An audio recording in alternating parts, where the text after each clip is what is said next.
আজকে আমরা থাইরোটক্সিকোসিসের কিছু সিমটমস এবং সাইনের এক্সপ্লেনেশন নিয়ে আলোচনা করব। থাইরোটক্সিকোসিসটা মূলত হলো আমাদের যদি এক্সেস থাইরয়েড হরমোন থাকে এবং সেটা যে ক্লিনিক্যাল সিনড্রোমগুলো প্রডিউস করবে সেটাই থাইরোটক্সিকোসিস। তো থাইরোটক্সিকোসিসের ক্ষেত্রে সাইন সিমটমের মধ্যে কিছু কমন এবং লেস কমন আছে। কমন সিমটমগুলো সাধারণত আমাদেরকে মনে রাখতেই হবে এবং এগুলো প্রত্যেকটা একটা করে এক্সপ্লেনেশন আছে।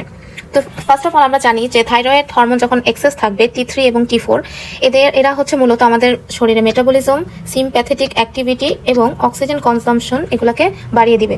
এই তিনটা কথা যদি মনে রাখি এগুলোর সাইন সিমটমের এক্সপ্লেনেশন বুঝতে সুবিধা হবে। তো আমাদের থাইরোটক্সিকোসিসের ক্ষেত্রে আমাদের বডির সব কিছুই বাড়বে, শুধু দুইটা জিনিস কমবে, একটা হচ্ছে ওয়েট এবং আরেকটা হচ্ছে মেনস্ট্রুয়াল ব্লাড। এটা একটা মোটামুটি সোজা কথা মনে রাখার জন্য। তো আমরা যদি একটা একটা করে এক্সপ্লেনেশনে আসি, ফার্স্টে হচ্ছে ওয়েট লস। ওয়েট লস কেন হয়? এখানে যেহেতু থাইরোটক্সিকোসিস T3 T4 বেশি, তো যার কারণে মেটাবলিক রেটও অনেক বেশি থাকে, ফ্যাট এবং প্রোটিন ব্রেকডাউন বেশি বাড়ে। সো রোগী যদি বেশি খায়ও তারপরেও তার ওজনটা কমে যাবে। এরপরে আসি হিট ইনটলারেন্স আর সোয়েটিং। যেহেতু মেটাবলিজম বেশি, তো মেটাবলিজমের বাই প্রোডাক্ট হিসেবে হিট উৎপন্ন হয় এবং এই হিটটাকে বডি থেকে বের করার জন্য সোয়েটিংও হয়। পালপিটেশন ট্রেমরটা কেন হয়? এখানে মূলত আমাদের যে T3টা থাকে সেটা হার্টের বিটা 1 রিসেপ্টরের সেন্সিটিভিটি বাড়িয়ে দেয় এবং হার্ট রেট এবং কন্ট্রাক্টিলিটি সেটাও বেড়ে যায়। আর ট্রেমরটাও ঠিক একই কারণ, বিটা অ্যাড্রেনার্জিক অ্যাক্টিভিটি যেহেতু বেড়ে যায় সে কারণে। আর এখানে হয় ফাইন ট্রেমর হয় মূলত। আর ডিসনিয়া ফ্যাটিক।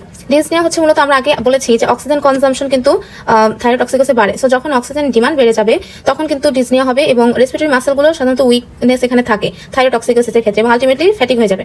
এরপর ইরিটেবিলিটি অ্যান্ড ইমোশনাল ল্যাবিলিটি, এটা থাকে মূলত সিএনএসটা ওভার স্টিমুলেশন হয়, যার কারণে রোগী খিটখিটে থাকে, সবসময় আবেগপ্রবণ হয়ে যায়, এই সমস্যাগুলো দেখা দেয়।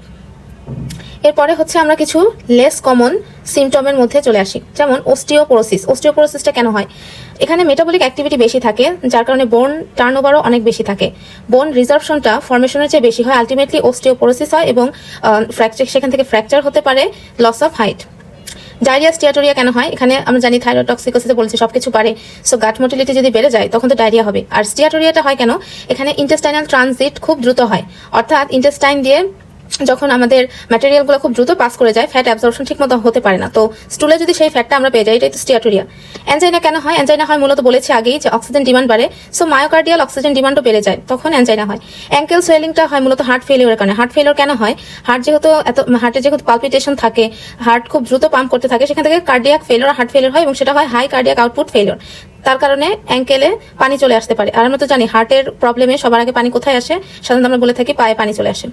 অ্যাংজাইটি সাইকোসিস, এটা মূলত সিএনএস ওভার স্টিমুলেশনের কারণে। মাসেল উইকনেসটা হয় কেন হয়? কারণ এখানে বলেছি ক্যাটাবলিজম হয়, প্রোটিন ব্রেকডাউন হয়ে যায় এবং এটা মূলত প্রক্সিমাল মায়োপ্যাথি।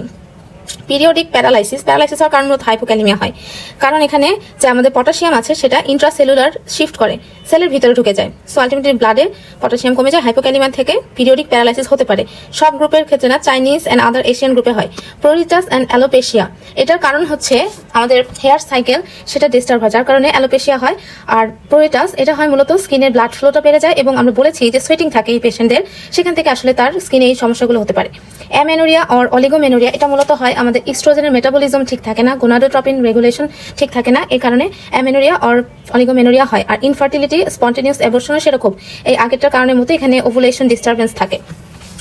এছাড়া আমরা যদি বলি স্পন্টেনিয়াস অ্যাবর্শনের কারণ হিসেবে বলা যায় যে এখানে যদি কোনো কারণে আনট্রিটেড হাইপারথাইরয়েডিজম প্রেগনেন্সিতে থেকে যায়, সেটার আউটকামটা কিন্তু খুব খারাপ হয়।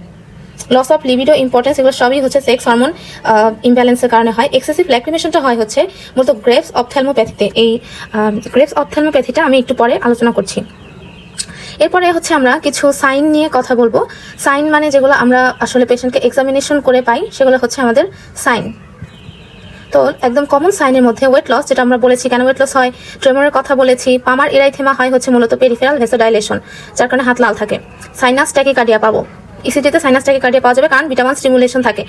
Lead retraction and lead lag, এই দুইটা নিয়ে আমরা গ্রেভস অপথ্যালমোপ্যাথি যখন বলবো তখন আমি এটা বলছি। এরপরে কিছু লেস কমন সাইন আছে। লেস কমন সাইনের মধ্যে গয়টার উইথ ব্রুই। এখানে মূলত ব্রুই কেন পাবো? কারণ থাইরয়েড গ্ল্যান্ডে ব্লাড ফ্লো বেড়ে যাবে, ওটাই আমরা ব্রুই হিসেবে পাবো স্টেথোস্কোপ দিয়ে, এবং এটা কিন্তু গ্রেভস ডিজিজের অন্যতম একটা বৈশিষ্ট্য। অ্যাট্রিয়াল ফিব্রিলেশনটা কেন পাবো? কারণ এক্সেস থাইরয়েড হরমোন মূলত অ্যাট্রিয়াল এক্সাইটেবিলিটি বাড়িয়ে দেয়, যার কারণে অ্যাট্রিয়াল ফিব্রিলেশন পাওয়া যাবে এবং এটা মূলত ওল্ডার পেশেন্টদের বেশি পাওয়া যায়। Atrial fibrillation, systolic hypertension or increased pulse pressure, এখানে আমরা পাবো মূলত কার্ডিয়াক আউটপুটটা বেড়ে যায় এবং সিস্টোলিক প্রেশারটা বেড়ে যায় তার কারণে, কিন্তু ডায়াস্টোলিক প্রেশার অতটা বাড়ে না, কিছু ক্ষেত্রে কমে। আর কার্ডিয়াক ফেলিওর কেন হয়? কার্ডিয়াক ফেলিওরটা হয় দীর্ঘদিন যদি এরকম আনট্রিটেড হাই কার্ডিয়াক আউটপুট চলতে থাকে, সেখান থেকে হাই কার্ডিয়াক আউটপুট ফেলিওর হতে পারে। হাইপার রিফ্লেক্সিয়া, এটাও হয় সিএনএস এক্সাইটেবিলিটির কারণে। সাস্টেন ক্লোনাস, এই সাস্টেন ক্লোনাসটা হয়, ইল সাস্টেন ক্লোনাসটা হয় মূলত সিভিয়ার নিউরোমাস্কুলার হাইপার এক্সাইটেবিলিটির কারণে। এবং প্রক্সিমাল মায়োপ্যাথি, এটা আগে বলেছি। বালবার মায়োপ্যাথি কেন হয়? কারণ ফ্যারেঞ্জিয়াল মাসেল উইক হয়ে যায়, যার কারণে কিন্তু পেশেন্টের গিলতে কষ্ট হয়। এটাই হচ্ছে বালবার মায়োপ্যাথি। কিছু রেয়ার সাইন আছে, যেমন গাইনেকোমাশিয়া, স্পাইডার নেভি, অনাইকোলাইসিস, পিগমেন্টেশন। অনাইকোলাইসিস মানে কি? নেল বেড থেকে যখন নখটা আলাদা হয়ে যায়। আর পিগমেন্টেশন, এটা মূলত কোনো অটোইমিউন অ্যাসোসিয়েশন যদি থাকে তখন হতে পারে। স্পাইডার নেভি হচ্ছে ইস্ট্রোজেনের ইফেক্টে হয়, আর গাইনেকোমাশিয়াও আসলে ইস্ট্রোজেন অ্যান্ড্রোজেন যে ইমব্যালেন্স সেটার কারণে হতে পারে। এখন আমরা একটু যে গ্রেভস অপথ্যালমোপ্যাথি যেটা ছিল সেটা নিয়ে একটু কথা বলবো।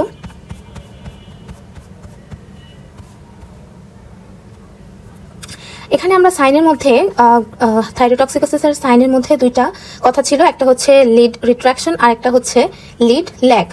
সো এই দুইটা আসলে কি জিনিস সেটা একটু বলবো। আমরা যদি কোনো একটা গ্রেভস অপথ্যালমোপ্যাথি বা যাদের হচ্ছে থাইরোটক্সিকোসিস আছে তাদের চোখ যদি এক্সামিনেশন করি তখন আমরা কিছু ফিচার পাবো। যেমন আমরা তাদের চোখের মধ্যে ইন্সপেকশন যদি করি, ফার্স্ট অফ অল ইন্সপেকশনে আমরা দেখবো যে তাদের পেরি অরবিটাল ইডিমা থাকে। এটা থাকে মূলত চোখের পাশে ফুলে যায়, কারণ অরবিটাল টিস্যুতে ইনফ্লামেশন হয় এবং গ্লাইকোজ অ্যান্ড গ্লাইকেন জমা হয়, যার কারণে আমরা পেরি অরবিটাল ইডিমাটা পেয়ে থাকি। এরপরে হচ্ছে কনজাংটিভাল ইনফ্লামেশন, যেটাকে বলা হয় কেমোসিস। এটা কেন হয়? এটা মূলত হচ্ছে এক ধরনের ইনফ্লামেটরি ইডিমা হয় এবং চোখ মানে কনজাংটিভাটা লাল হয়, ফুলে যায়। কর্নিয়াল আলসারেশন কেন হয়? কারণ এখানে মূলত প্রোপটোসিসে যেহেতু চোখটা পুরোপুরি বন্ধ হয় না, সবসময় কিন্তু একটা এক্সপোজারে থাকে, কর্নিয়া শুকিয়ে যায়, সেখান থেকে আলসার হতে পারে। প্রোপটোসিসটা কি? প্রোপটোসিস তো আমরা জানি, এটাই হচ্ছে ইম্পর্টেন্ট ফিচারটা। প্রোপটোসিস মানে হচ্ছে এই যে চোখটা যে একটু সামনের দিকে বের হয়ে থাকে সেটা। এখন লিড রিট্রাকশন। আচ্ছা, প্রোপটোসিসটা কেন হয় সেটা বলি। প্রোপটোসিস হয় মূলত আমাদের যে চোখের এক্সট্রা অকুলার মাসেল সেগুলো ফুলে যায়, অরবিটাল ফ্যাট বেড়ে যায়, রেট্রো অরবিটাল ইনফ্লামেশন হয়, যার কারণে অরবিটের ভেতরের প্রেশারটা বেড়ে আইবলটা সামনে একদম মানে আইবলটাকে সামনের দিকে ঠেলে দেয় অরবিট, ঠিক আছে? এই কারণে প্রোপটোসিস। আর লিড রিট্রাকশন কি?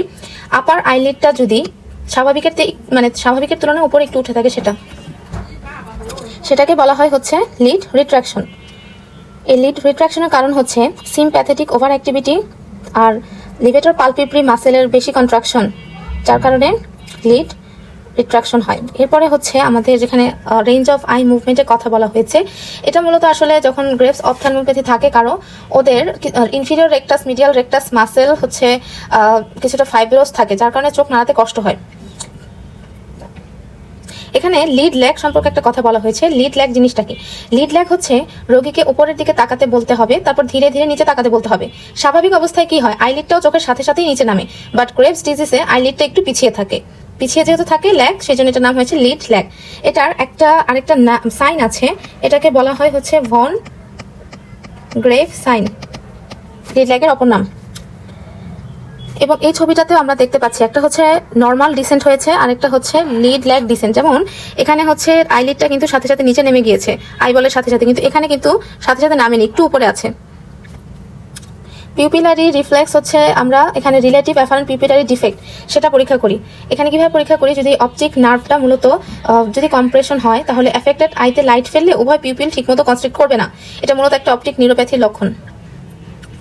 এরপরে হচ্ছে তাদের ভিশনটা কেমন থাকে, এগুলো হচ্ছে ভিজুয়াল অ্যাকুইটি লস, মানে ভিজুয়াল অ্যাকুইটিটা ইম্পেয়ার হয়, loss of vision, colour vision এবং ভিজুয়াল ফিল্ডেরও একটা ডিফেক্ট থাকে। আর অপথ্যালমোস্কোপিতে পরীক্ষা যদি আমরা করি তখন আমরা প্যাপিলোডিমা পাবো এবং অপটিক ডিস্কে প্যালোর পেতে পারি। তো মূলত আসলে পরীক্ষার জন্য গুরুত্বপূর্ণ যে সাইনগুলো আর কি গ্রেভস অপথ্যালমোপ্যাথি থেকে যেটা জানতেই হয়, এটা হচ্ছে proptosis, lid retraction, lid lag, restricted eye movement, diplopia, exposure keratitis or corneal ulcer, তারপর হচ্ছে decrease visual acuity, colour vision.